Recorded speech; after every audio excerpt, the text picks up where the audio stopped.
I'm back. I'm back to do it again. I thought this would be a good way to do my first response to Carly Rae Jepsen, The Loveliest Time, new album. Highly anticipated. It is... I've already listened to it many times. Oh, right. I should maybe start with like my history with Carly Rae Jepsen's music, like a little bit. When Call Me Maybe came out, I was in college. It might have been Song of the Year for me, absolutely. It continues to be a song I listen to. Although, I didn't really listen to Kiss until 2022. That's when I really gave that album my full attention, which is odd because Tug of War I actually listened to in 2017. I really loved it back then. Kiss was just too much. It was like brah brah brah, and I was just like no, Call Me Maybe is cute, but the rest is just gonna have to wait. And it did wait. And it came back to me when I was ready for it.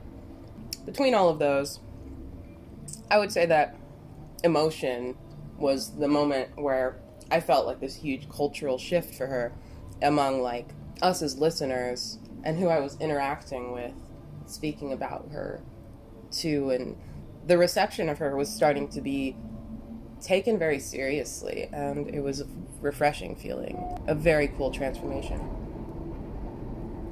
to witness. I don't want to talk too much about the other albums because it's like I got very deeply into that for a while. Because it's like, where do you really like bring someone into like understanding the lore and the persona and the growth and the transformation that someone who's been listening pretty avidly to this music almost as like a form of meditation and like self-reflection, which many Carly Rae Jepsen fans don't, I'm sure, but that's how I experience music. Our relationship to it is not through one element, right? But there is I'm rambling. No, there's a nature to the music, an arc, a vibe, a totality, a set of defining qualities and purposes. I'm wearing some pieces I made. These vintage denim hand-dyed shorts and this recycled cotton and canvas halter tops.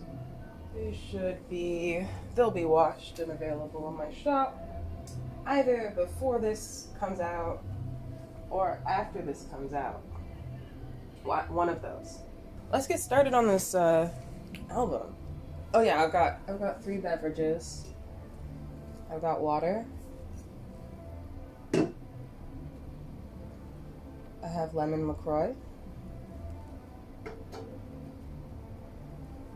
And I have garlic ginger bone broth because I'm getting over a cold.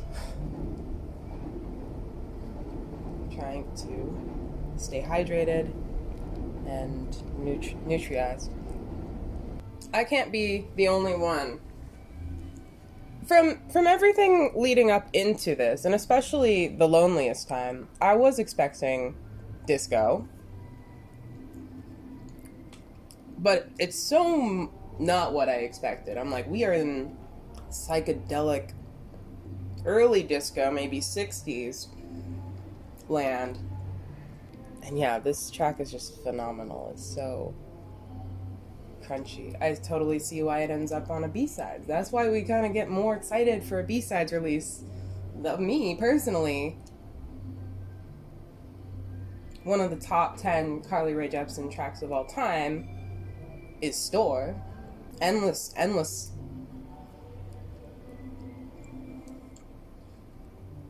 That's a perfect song. Yeah, really off to the most incredible start that we all could have hoped for, that I could have hoped for. I'm enthralled.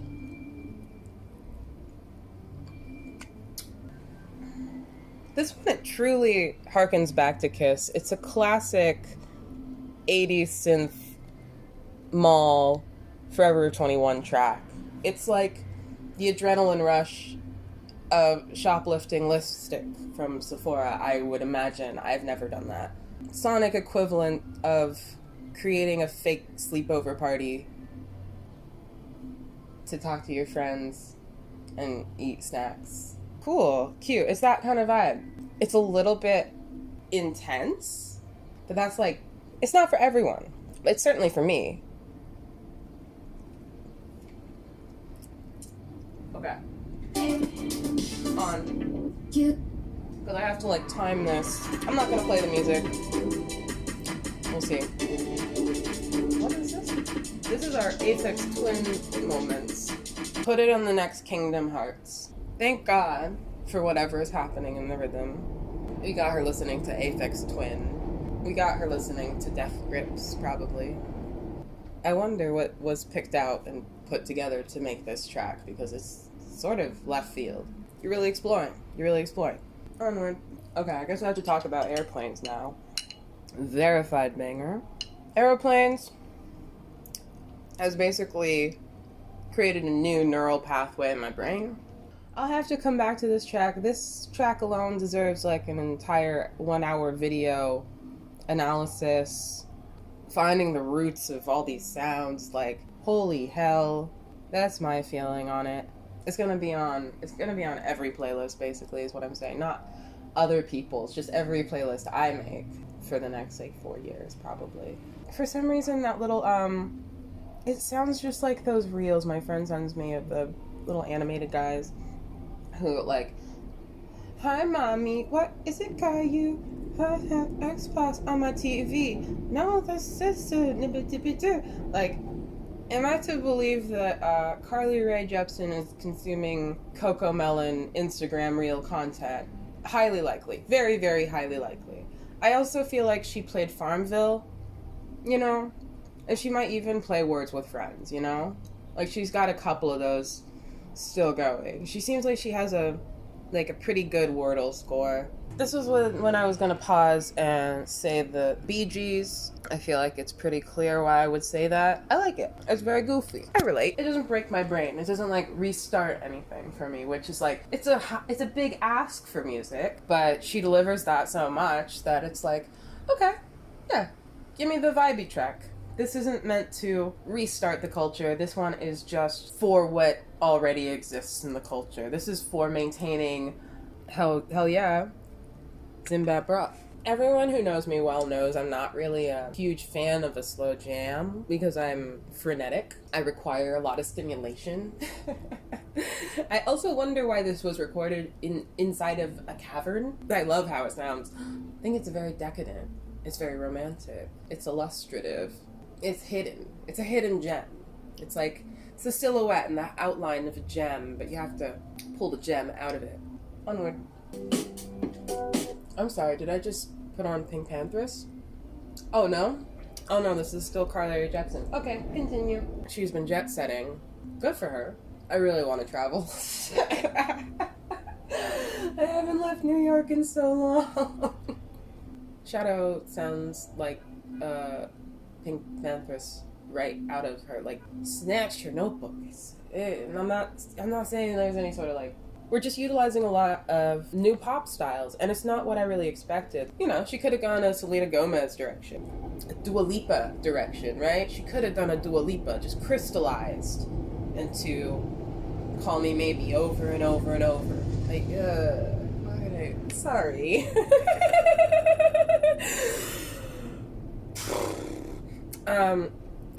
Sorry, Dua Lipa.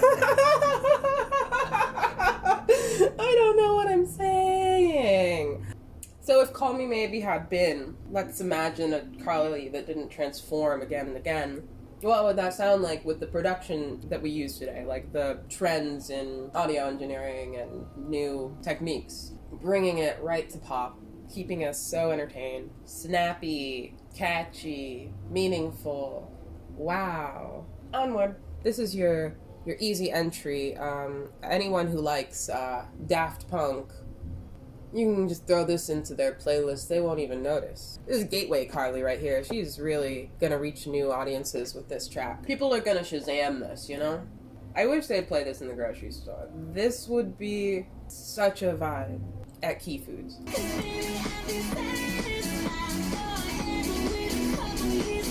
She was so real for that. She made points, though. She made points about love. Again, it made me feel like in my birthday suit. It's actually my son's second birthday today. Happy birthday, Otis. I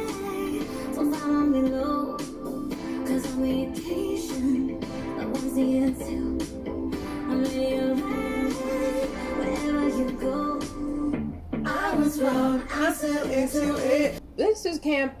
This works for me. We have a little dialogue intro, car, 1950s, drive-in movie sequence. And then we're just like, okay, poppy pop, pop, pop, poppy top. And it's bubblegum. And then she hits us with the chorus. And the chorus, who gave you the funky groove? She was blessed with the funky groove. And thank you. Thank you for that.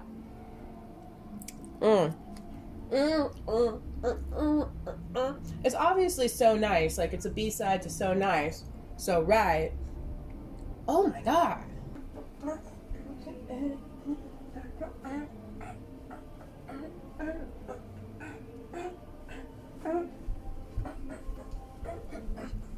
What's this? It's like if you had to guess the title of this just based off the first 8 seconds, I would already know it was Stadium Love. Listen to this. Like, yeah. Obviously. It actually reminds me a lot of that track, Stadium Love by Metric, which has a really similar kind of like distorted lead in it.